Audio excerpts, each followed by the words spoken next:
So for our project, because everybody in our group was a member of CALS, we decided that we wanted our project to be centered on agriculture.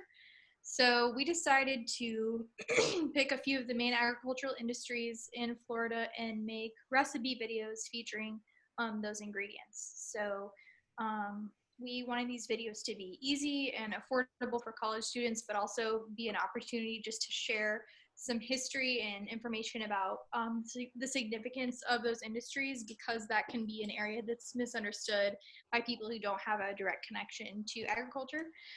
So we had picked a handful of these recipes to do, but actually shortly before we were supposed to record was when we started having the restrictions because of COVID-19.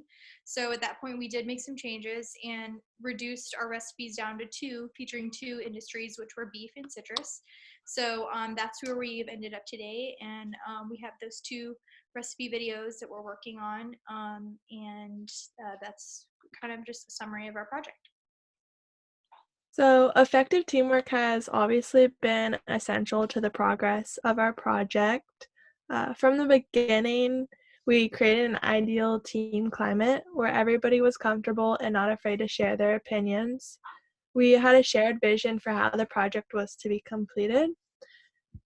We created norms such as responding to the group texts within 24 hours and communicating freely about how you are feeling. Frequent communication and weekly check-ins were important for staying updated on everyone's progress. And due to the coronavirus, we obviously had to make adjustments to our situation of being online. So to complete assignments, we created Google Docs and had assigned roles to streamline the process of project development. And lastly, brainstorming has also been a key part in our teamwork. We were able to play off each other's ideas to obtain the best results.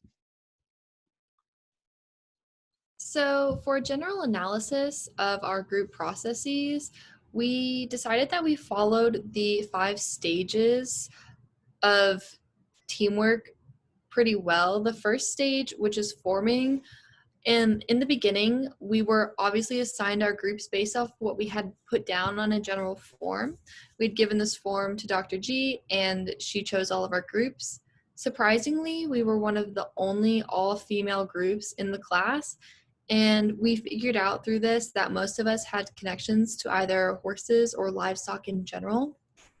The next phase we have is storming, and during our storming process, I had invited the entire group to come to Bento so that we could all get to know each other. We sat down and we ate great food while we were asking each other just general questions about our lives. This was a great time in addition to the class time that we spent together to get to know how everybody functions individually. We were also very open with what we expected from the team and how each of us operated as an individual. The next phase that we went through was our norming phase, and this came into play after Bento and when we were forming our team contracts. We were given the heads up on our contracts, so many of us had brainstormed the week prior about what we wanted to lay out for our norms. Additionally, we have formed our own norms and how we communicate with each other, mostly over texting, as we all have very busy schedules. Next, we went through our performing stage, which is right now. So after our contract, we moved into our performing stage where we began to think of the ideas for the actual project at hand, and then we moved forward from there. We were thrown back a little bit back and forth between storming and norming when COVID hit and we had to go all digital. But since then, we've returned to our performing phase. And lastly is the adjourning phase. We haven't quite hit that yet. That will most likely hit at the end of our project. We're still very committed to our project, but our deadlines are approaching soon. So for one of our recipes, we chose to highlight the beef industry. It is a huge commodity in Florida, although some people may not know that the cattle industry is a large component of Florida agriculture. So we settled on a recipe for a beef and sweet potato kind of hash. It's like just like a saute of sweet potatoes, onions, and I chose to use a chuck steak because with COVID hitting and everybody kind of stocking up at the grocery stores. There was no ground beef, but I prefer the recipe with chuck steak. So even with that, it was still a recipe under $20. And like Bailey was mentioning earlier, we did want to kind of aim these videos to be accessible and usable by college students. So we definitely kind of hit the mark on that by choosing affordable ingredients to incorporate these different Florida agricultural commodities into our project. And also we have different connections to Florida agricultural commodity groups and organizations that we plan to use to promote our different recipe videos. So I was in charge of doing the other recipe. We decided on citrus because, of course, the citrus industry is definitely one of the most popular industries here in Florida, with oranges and various citrus fruits like that. So we decided on a citrus vinaigrette that's really easy to make. Just like the beef recipe, there's only like 5 ingredients, less than $20. So it's a great recipe for college students and anybody else. Also nice, easy, inexpensive recipe. Like Bailey mentioned earlier, we did initially have more recipe videos that we were going to make. And I was actually the people that was largely in charge of video editing. And so initially we definitely planned on doing more videos, but because of having to transition to an online platform, because not all of us have video editing like software and ways to video those recipes, that's why we had to kind of go down to the 2 major ones.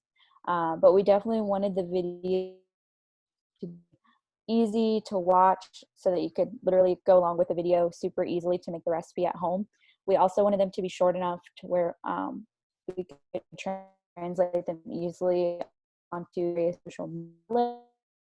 Can be shared with the kind of community partners that Eden mentioned earlier. So we really just wanted to focus on having these videos accessible, easy to kind of watch, and easily translated for anybody to be able to make the recipes.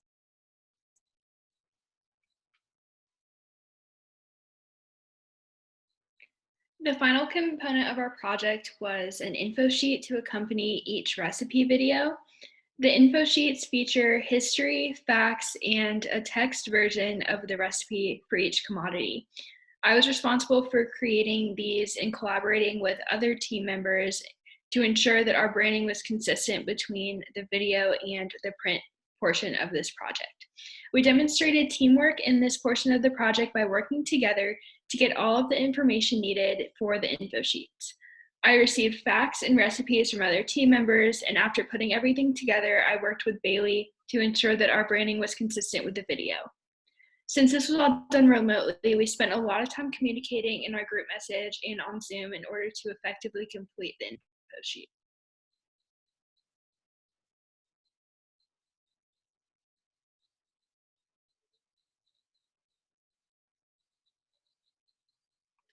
So with that being said, we appreciate your time watching our video about our project update, and we look forward to being able to share the product of our project with you.